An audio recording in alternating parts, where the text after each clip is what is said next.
አልጎዳህም አይደል ወንድሜ? ምን ማለት ነው መስዬ? እኔ ወንድምሽ ስለሆነ ለአንቺ ተጠንቅቄ እንጂ ለእሱ የሚያንስ ጉልበት ያለኝ ይመስልሻል?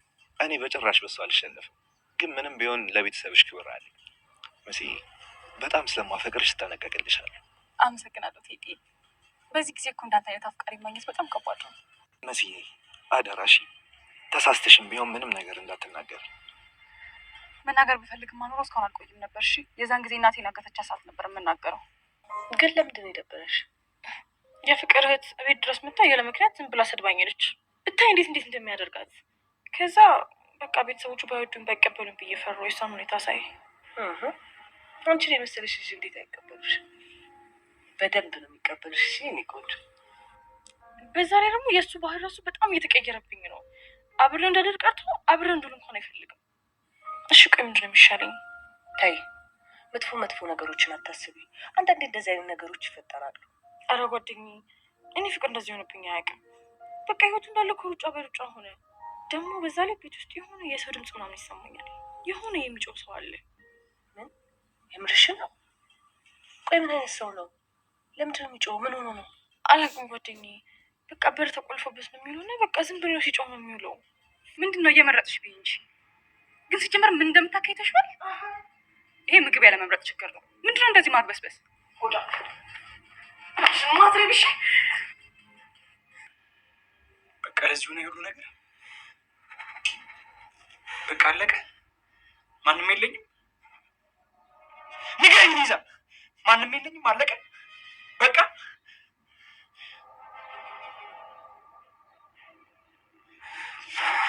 በዙሪያ ያለ ሰው በሙሉ ውሸት ነው ማለት ነው። ቤላዬ በቃ እንደዚያ አትሁን። በቃ እሺ፣ የተቀመጥክበት ይቀዘቅዛል። እዚህ ጋር ቦታውን ጥሩ አይደለም። ሞት ራሱ ደስ ነው የሚለኝ። በጣም ነው ደስ የሚለኝ ሞት። ቤሉል ያልታሰበ ውሳኔ ወስኗል። ዛሬ ሄለንን ለማግኘት ያለችበት ቦታ ድረስ ቀጥሯት ሊገናኙ ወስነዋል። በዚህ መካከል ላይ ቤሉል በጣም ተናዷል። ምክንያቱም ደግሞ የእህቱና የእሱ የዲኤንኤ ምርመራ ውጤት መምጣቱን ካረጋገጠ በኋላ እጅግ በጣም ስሜቱ ተቀያይሮ ካጠገቡ ሆኖ ማንም ሰው የሚያጽናናው ብቸኛ መሆኑንና የቤቱ ሁሉንም ነገር ማጣቱን እየተመለከተ በሀዘን ራሱን ሲደብቅ አይተን ነበር። በዛም ላይ ደግሞ በዚህ ስሜት ውስጥ ሆኖ ሄለንን ለማግኘት መሞከሩ በጣም ትልቅ አደጋ ነው። ምን ሊጠይቃት ይሆን? ስሜታዊ ሆኖ ወደ ሄለን ያመራው ከዚህ ቀደም አባቱ በማስታወሻ ደብተሩ ላይ ያሰፈሩት ደግሞም የሄለን ልጅ እንደ ልጅ አርጌ ላሳድጋት እንጂ የእኔ የስጋ ልጅ አይደለችም በማለት ጽፎ ያስቀመጠውን ማስታወሻ ደብተሩ ላይ በመመልከቱ ነበረ ወደ ዲኤንኤ ምርመራ ውጤት ሊያመራ የቻለው። ይህን ሁሉ ነገር ይህን ሁሉ ዘመን እህቴ ናት ብዬ አምኜ ተቀብዬ የኖርኩትን ዛሬ ላይ እንዴት ልመን በማለት ምርመራው አረጋግጦለታል።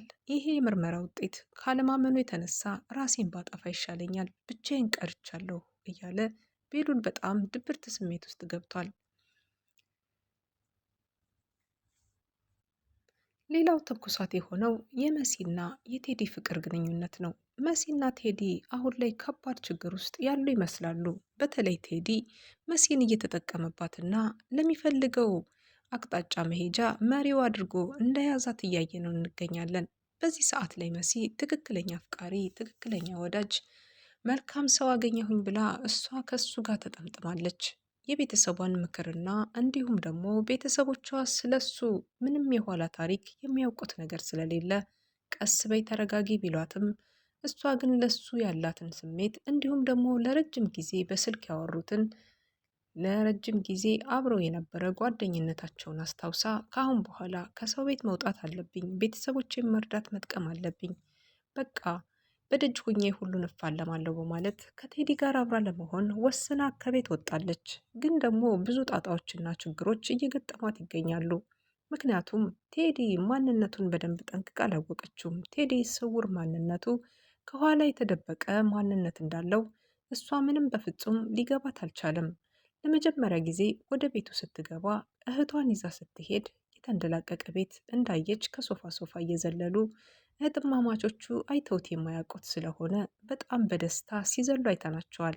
በመካከል ላይ ግን አንድ የሴት ልጅ ልብስ የሆነ ባገኙ ሰዓት ከሶፋው ላይ ይሄ ምንድን ነው እህቴ ብላ ስጠይቃት ታያንቺ ነውር አትንኪ በማለት እንግዲህ መሲ እህቷን ልታሳርፋ ትችላለች ማለት ነው። ግን ደግሞ እውነታው የተደበቀው የቴዲ ማንነት ከኋላዋ ሌላ እንደዚሁ እንደ መሲ መሰለች አንድ ሴት አዘጋጅቶ ለራሱ እኩል ስራ የሚጠቀምባቸው አድርጓቸዋል። በዚህ መካከል መሲ ወንድሟ እሰጥ አገባ ውስጥ የገባው ከቴዲ ጋራ አሁን ቴዲ ወንድሟን እስከ መጨረሻው አሳርፈዋለሁ ሲል ዝቶበት ነበረ። እንደፈከረው አልቀረም። እንግዲህ የእነሱ እሱን የሆኑትን ሰዎች በመሰብሰብ በወንድሟ በመኩ ላይ ችግር እንዲደርስበት አድርገዋል። ጫካ ላይ ከጠሩት በኋላ አንተ እንዴት ትፈራለህ? ወንድ ልጅ አይደለህ? በማለት ስሜት ሌላ ነገር እንዲመለከት ካደረጉት በኋላ ህይወቱን እንዲያልፍ አድርገውታል ማለት ነው። በጣም የሚገርመው ነገር ይሄንን ነገር መሲ ብታቅ ወይም ወላጅ እናታቸው ባወቀች ሰዓት ምን ሊፈጠር ይችላል? በጣም ከበድና ከባድ የሆኑ ችግሮችን እቤት ውስጥ እያሳለፉ ይገኛሉ።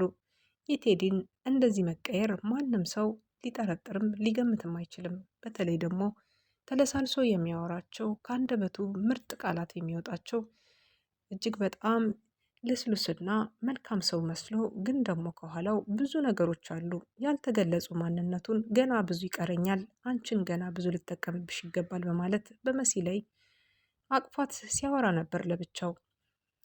የሄለንና የቴዲ ግንኙነት የጠበቀ ስር የሰደደ ማንነታቸው አሁንም ላይ ጎልቶ እየታየ አይደለም። የሁለቱ አንድ መሆን ከዚህ ቀደም ልጅ አለችኝ ብሎ የሚላት ከሄለን የተወለደች የተባለችዋ ልጅ እንግዲህ በአሁኑ ሰዓት የአሁኑ የቤቱ የቤሉ እህት ናት ተብላ የምናስባት ናት። ብትሆንም ደግሞ የእናቷ ልጅ ስለሆነች እሷም ከጭራቅ ያልተናነሰ ባህሪ ያላት የማትጨበጥ የማትያዝ ልጅ ናት። አሁን በጣም ብዙ ነገሮች ቴዲ ላይ አጉልተው እየወጡ ይገኛሉ።